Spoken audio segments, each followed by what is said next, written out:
اب قرآن پاک میں کیا ہے آج یہ تو ذکر نہیں کرنا.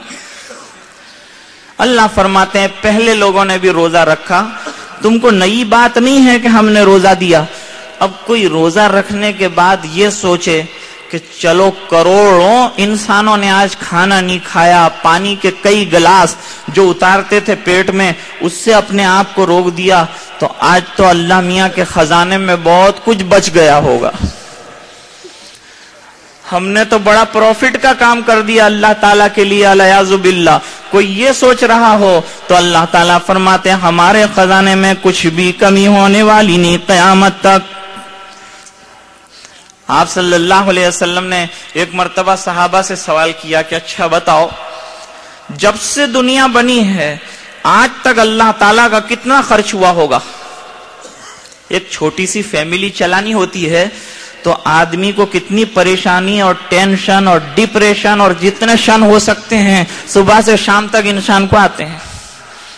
ایک چھوٹی سی فیملی کا عالم یہ ہے, اور یہاں تو جو ہے اللہ تعالیٰ کائنات کا نظام چلاتے ہیں اور اوپر سماوات کا نظام بھی اللہ چلاتے ہیں.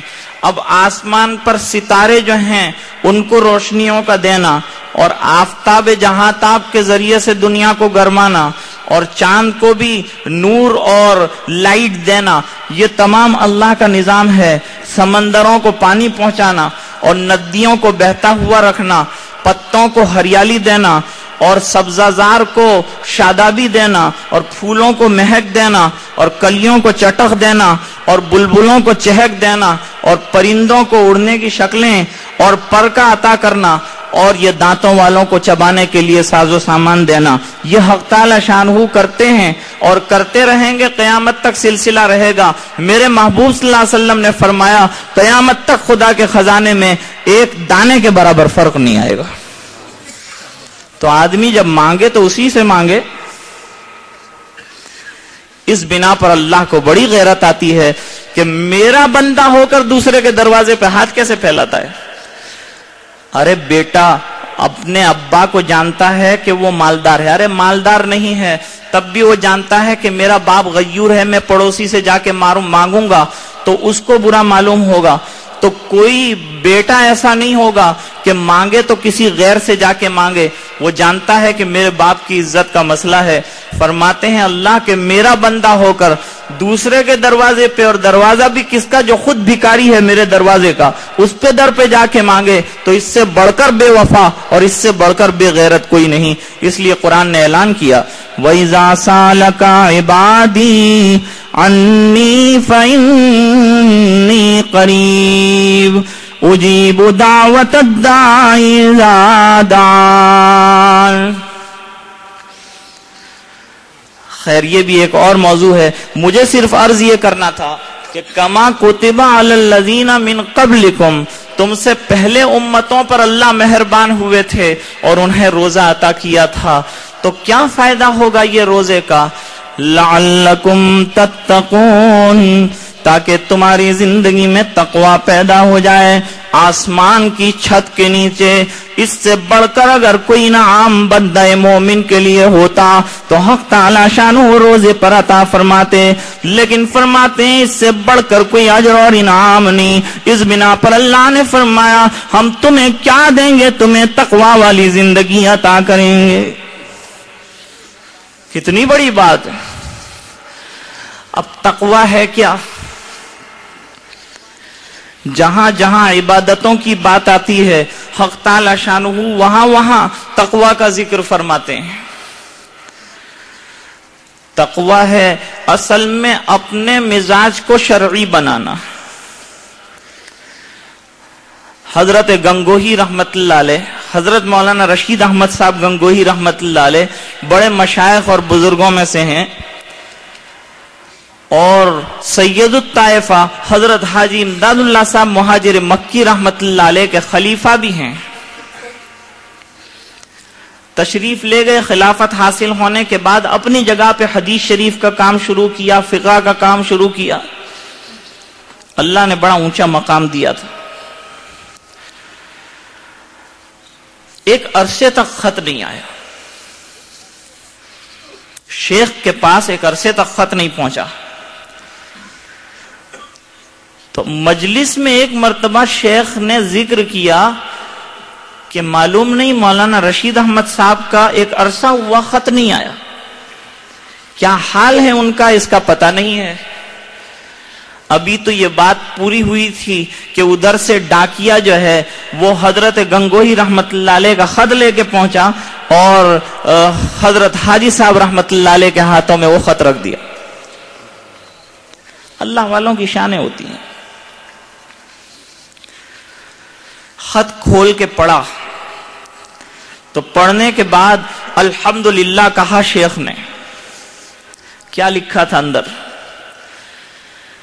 کہ حضرت ایک عرصہ ہوا آپ کو خط نہیں لکھ سکا، لیکن کوئی حال ایسا نہیں تھا جو آپ کو لکھوں۔ پہلی بات اب جو سمجھ میں آ رہی ہے اتنے عرصے کے بعد وہ یہ ہے کہ الحمدللہ آپ کے پاس بیٹھنے سے، بھئی اللہ والوں کے پاس بیٹھنے سے حق تعالی شانہ کیا دیتے ہیں وہ بیان کر رہے ہیں کہ آپ کے پاس بیٹھا تو اللہ تعالیٰ نے یہ نعمت اب عطا فرمائی ہے کہ پورے دین اسلام میں مجھے کسی جگہ کچھ کنٹروورسی نظر ہی نہیں آتی۔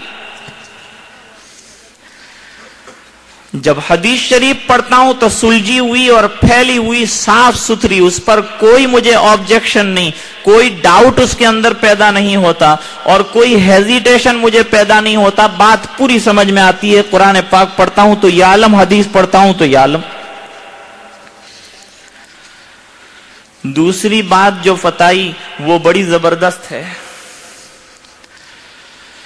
فرمایا کہ حضرت اب میری طبیعت جو ہے وہ شریعت کے مطابق بن چکی ہے اور جو بھی شرعیت کی چیزیں ہیں وہ تمام ایسی ہو گئی جیسے طبعی طور پر کوئی کام انجام دیتا ہو اور اسے بوجھ نہ پڑتا ہو، اس طرح میں جو بھی امور شرعیہ انجام دیتا ہوں مجھے ذرا بھی تکلیف نہیں ہوتی اور میں بے چین اس کی وجہ سے نہیں ہوتا، بلکہ ادا نہ کروں تو بے چین ہوتا ہوں۔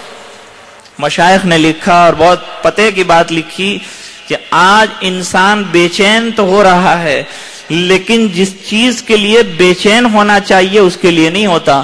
اگر اللہ کے حکموں کو پورا کرنے کے لیے ہم بے چین ہو جائیں تو یہ بے چینیوں میں حق تعالی شانہ وہ چین و سکون عطا کریں گے کہ دنیا کے چین و سکون تلاش کرنے والے اپنی زندگیاں اس پر چھڑکنے کو تیار ہوں۔ بے چینیوں پر اللہ تعالیٰ اتنا سکون دیتے ہیں، وہ بے چینیوں میں جو چین ہے وہ لوگ چین کا دعویٰ کرتے ہیں ان کے پاس نہیں۔ دوسری بات یہ بیان فرمائی تو شریعت کے مطابق جو ہے مزاج کا بن جانا یہ بہت بڑی بات ہے اور روزے کے اندر اسی کی مشق کروائی جاتی ہے اور تقوی اسی کا نام ہے کہ مزاج جو ہے انسان کا شریعت کے سانچے کے اندر ڈھل جائے، جیسا کہے شریعت ویسا ہی کرے، جیسے کہ صحابہ کی شان مسدس حالی میں بیان کی۔ بھڑکتی نہ تھی خود بخود آگ ان کی، شریعت کے قبضے میں تھی باغ ان کی، جہاں کر دیا گرم گرما گئے وہ، جہاں کر دیا نرم نرما گئے وہ۔ صحابہ کی یہ شان تھی۔ یہ نبی کریم صلی اللہ علیہ وسلم کے پاس بیٹھ کر اور آپ کے سامنے زانوئے تلمذ طے کر کے یہ پایا تھا۔